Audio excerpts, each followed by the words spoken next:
Colombia dejó de ser un país de gente de campo para convertirse en un país urbano.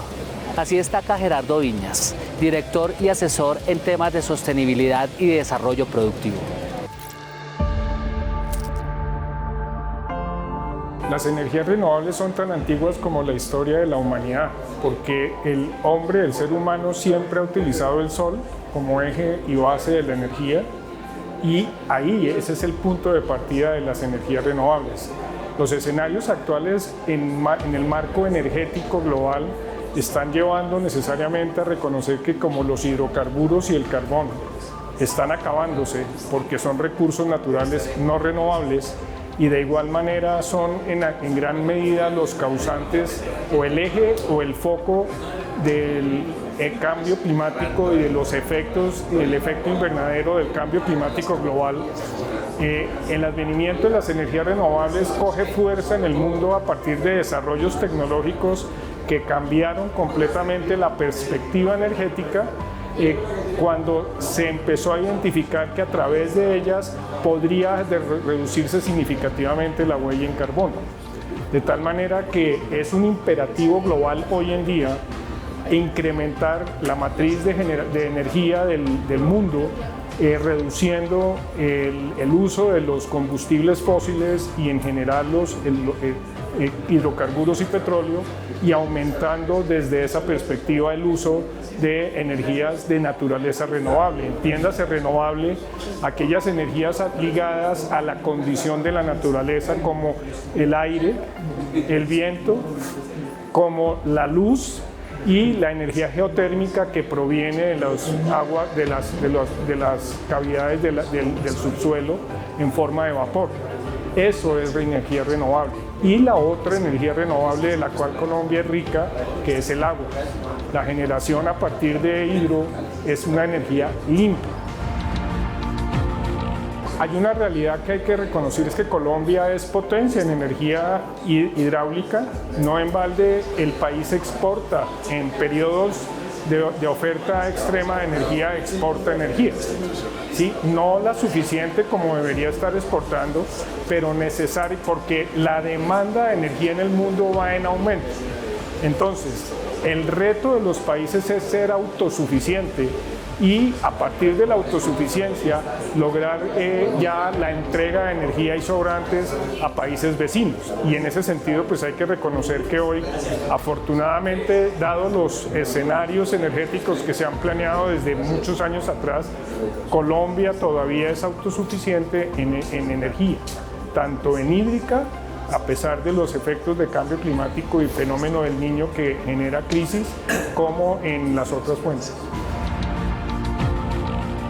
Colombia, en materia de cambio climático, no es un país que aporte muchísimo a la generación de CO2 a la atmósfera. De hecho, las emisiones de gas de efecto invernadero que aporta Colombia en relación con el mundo no supera el 0.65 o 67%, que es marginal. Ahora bien, el problema de Colombia frente al cambio climático es su gran vulnerabilidad. Es uno de los países más vulnerables al cambio climático. Y los retos ahí nos enfrentan al hecho de que, por ejemplo, la agricultura está siendo uno de los principales segmentos de la economía que va a sufrir y está empezando a sufrir seriamente los efectos del cambio climático. Vulnerabilidad. A eso le sumamos otra condición vulnerable, es que en las ciudades del país en general, los poblados nucleados están asentados en zonas inestables, producto de lo cual hoy en día estamos explorando una cantidad de problemas de tragedias, deslizamientos, daños en carreteras, etc. Todo eso está ligado a las condiciones climáticas del país y a los sitios en donde desarrollamos la sociedad. Asimismo, nosotros no desarrollamos nuestro país acorde con la naturaleza, sino que siempre le dimos la espalda a ella. Ejemplo es las inundaciones mantenidas y sostenidas toda la vida desde que existe con la Mojana, porque no se debieron haber hecho los pueblos dentro del corredor de inundación, sino fuera de él. Y el país tiene que repensar mucho eso, porque somos uno de los países más vulnerables al cambio climático global y sus consecuencias. creo yo es que tenemos que ser conscientes de que una de las principales causas del deterioro ambiental del país es la pobreza. En la medida en que la pobreza se incremente y no se haga un manejo estructural de esa situación, la gente no va a tener más opción que echarle mano a los recursos naturales. De ahí viene la gran deforestación, la expansión de los procesos de coca, etcétera, que van inexorablemente ligados a la pobreza.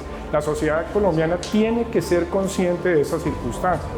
De igual forma, algo que es muy importante reconocer es que las prácticas habituales que tenemos parten de reconocer que hoy en día el 80% de la población colombiana está asentado en poblados nucleados. Es decir, dejamos de ser un país de gente de campo y nos volvimos un país urbano. Ahora bien, la pregunta es, ¿tiene el ámbito urbano del país la capacidad de sustentar las condiciones de vida de la gente? Porque los cinturones de pobreza de las ciudades grandes del país están ligadas precisamente a la falta de capacidad en materia de servicios públicos, de dotación y de oportunidades. Entonces, el país tiene que repensar su modelo de desarrollo, pero tampoco es con demagogia y tampoco es generando crisis, sino más bien vinculando a la sociedad a ser más consciente. Y ahí le agrego algo de actitud personal. Tenemos que entender que cada cual debe poner un grano de arena. Tenemos que bajar el consumo de energía per cápita, tenemos que generar menos residuos. No es básicamente poniéndole impuestos para que no use plástico, sino siendo consciente de que el plástico tengo que reciclarlo, porque hay muchas formas de administrar los recursos y parte de la cultura y la forma de abordarlos por la gente.